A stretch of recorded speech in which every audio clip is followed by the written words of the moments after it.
बुद्ध इतना बड़ा पातक व्यक्ति, इतना बड़ा पापी व्यक्ति जब भगवान बुद्ध के पास आता है तो भगवान की बताई हुई विद्या का, साधना का, समाधि का शीर्ष समाधि है ना, प्रज्ञाशील समाधि जय बाबा साहब ने, ठीक है। और उसकी ऊंची अर्थों में जाए तो दानशील भावना, उपासक के लिए दानशील भावना, तो भावना किया और अरहत हो गया। तो भैया उसने तो 1999 की हत्या किया। अब अवश्य में भोक्तव्यम कृतकर्म शुभाचुभम, अगर सच में भगवान के अर्थ को समझे आप तो जो कर्म किया उसे भोगना ही चाहिए। तो भैया उसने 1999 की हत्या किया, इसे भी तो मारना चाहिए। कब 1999 बार नहीं तो कम से कम 8 बार मारे कोई जान से, इतना भी नहीं हुआ, बच गया। क्यों? क्योंकि उसने समाधि का अभ्यास किया, अपने मन को न सिर्फ मैल धुला अपितु ये कलंक जो लगा उसे भी धुल दिया, निष्पाप हो गया, निष्कलंक हो गया। अब वो बार बार जो है जन्म मरण के चक्कर से ही मुक्त हो गया। अब जन्म ही नहीं लेगा तो उसे जो है दंड कहाँ मिलेगा, भोग कहाँ मिलेगा, है ना। इसलिए जो है हर एक छोटे छोटे कर्म में बड़ा ध्यान रखना पड़ता है। देखिए, बड़ी गलती ढूंढ पाना, देख पाना बड़ा आसान है, छोटी गलती देखना बड़ा कठिन है। और देखिए, आपको दुर्गति में, आपके विनाश में जो बड़ा कारण है वो छोटी सी गलती है, बड़ी गलती नहीं, ठीक है। बड़ी गलती आपको दिखाई देती है। एक बार ध्यान से सुनना, हाँ, किससे सुनेंगे? कान से सुनेंगे, किससे सुनेंगे? माने इसका कोई काम नहीं है ना, तो इसे हटा दीजिए। किससे सुनिए? ध्यान से सुनिए। बोलिए भगवान बुद्ध की। हाँ, एक बार एक ज़ेन गुरु, ज़ेन माने जो बौद्ध धर्म की एक शाखा है ज़ेन बुद्धिज्म, जो जापान में इस समय जो बनते हैं, जो बौद्ध धर्म है उसे ज़ेन बुद्धिज्म कहते हैं। उसमें जो भिक्षु होते हैं उन्हें मास्टर कहते हैं, है ना। तो ज़ेन गुरु जो थे उनके पास 2 लोग सीखने के लिए आए, शिष्य बनने के लिए आए। बोले, पहले से पूछे कि भैया तुम क्यों शिष्य बनना चाहते हो? बोले, मैंने बड़े बड़े पाप कर्म किए हैं, मैं आपकी शरण में रह करके समाधि का अभ्यास करके इन पाप कर्मों से मुक्ति चाहता हूँ। बोले ठीक है। दूसरे वाले से पूछे कि भैया तुम क्यों आए हो यहाँ पे? बोले, मैंने भी बड़ा बुरा कर्म किया है, लेकिन इनके जैसा बड़ा बड़ा नहीं किया, बहुत छोटे छोटे किए, बड़ा बड़ा नहीं किया, छोटे छोटे किए।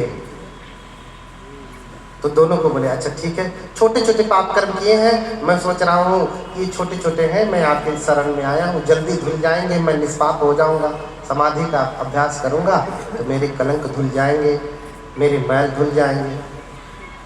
तो रोक लिया, सबको बोला ठीक है, दोनों को बोला ठीक है। अगले दिन एक एक बोरा दिया, एक एक बैग दिया, झोला दिया, बोरा समझिए, और बोला, दोनों को बोला कि जाओ।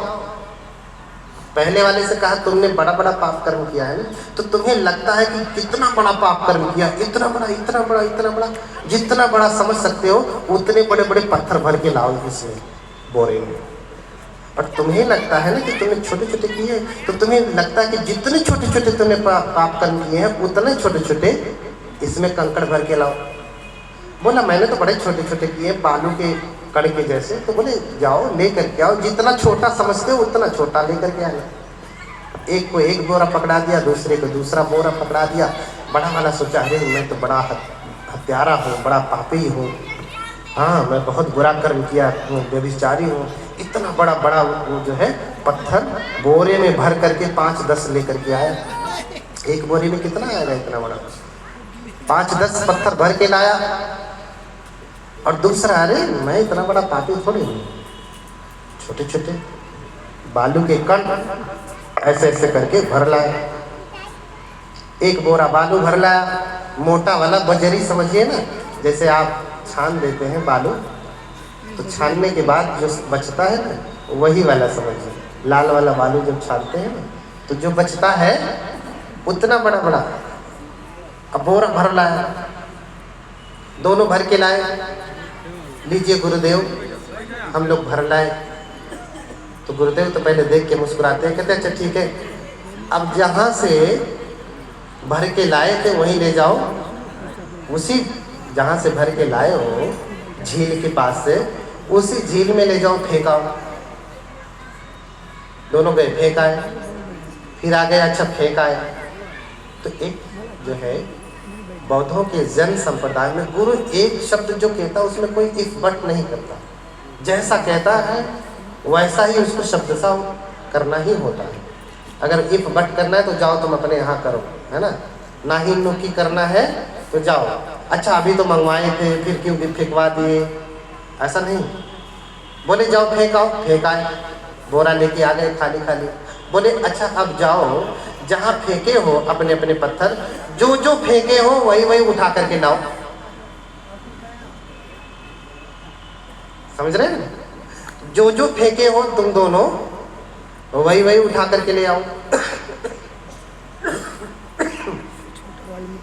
दोनों गए, पहला तो बड़ा खुश है, दूसरा तो घबराया हुआ है। पहले ने जो फेंका था 5-7 पत्थर, उसमें से 9 पत्थर वो उठा लाया, एक पत्थर उसे मिला नहीं। 10 में से कितना?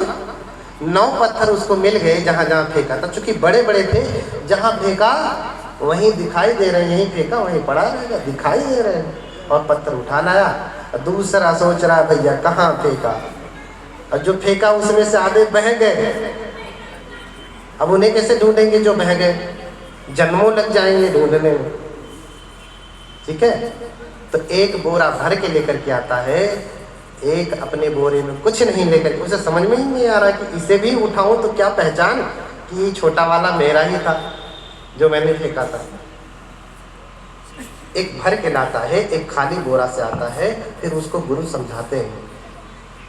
एक उदास है, एक प्रसन्न है, लीजिए देखिए 10 में से 9 लेकर के आया। फिर गुरु समझाते हैं, देखो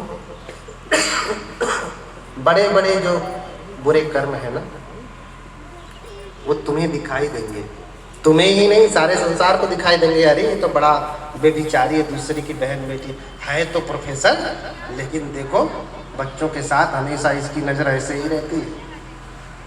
सारी दुनिया देखती है, तुम ही नहीं सारी दुनिया तुम्हारे विकारों को देख सकती है। लेकिन छोटे हैं तो दुनिया तो छोड़ दो, तुम भी नहीं देख सकते कि तुम्हारे भीतर कितने छोटे छोटे विकार हैं। और यही छोटे छोटे विकारों को ढूंढ करके उन्हें ख़त्म कर पाना बड़ा कठिन होता है। इसलिए अभी भक्त जी ने कहा, असिते सईते भुंजिते भासिते संप जानकारी होती।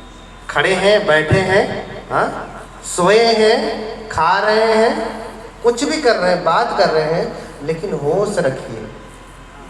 क्या रखिए? होश, होश रहिए, अलर्ट रहिए, समझ रहे हैं ना, सजग रहिए। जब तक आप सजग हैं आपके घर में चोर आने वाला नहीं। जैसे ही कान में ठेठी डाला, लीन हो गए, चोर आएगा, दरवाजा तोड़ेगा, लेके जाएगा।